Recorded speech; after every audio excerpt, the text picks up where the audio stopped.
Now, everybody wants to know this question, or the answer to the question right here. How do you generate revenue with a podcast, right? Because if you're just going to do it, then it just doesn't make sense.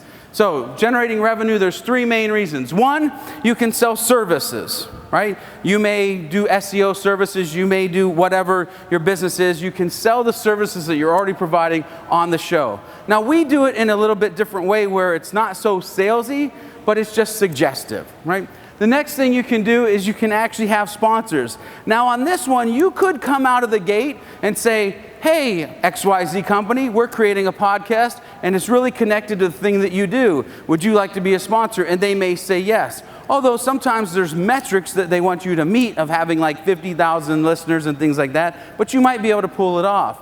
The other thing that you can do is maybe do something like the Hubcast. We waited till episode 54. 54 episodes. That's over a year if anybody's counting the weeks because it is a weekly show.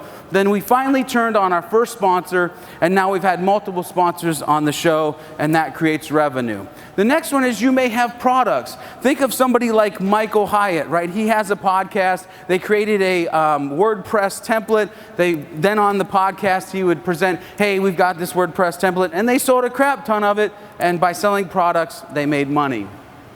So the Hubcast, we, 2 years ago, started this podcast. We went into a niche market. We made sure we were consistent. We made sure we were scalable. We made sure that we were all about the community and that we had a firm foundation.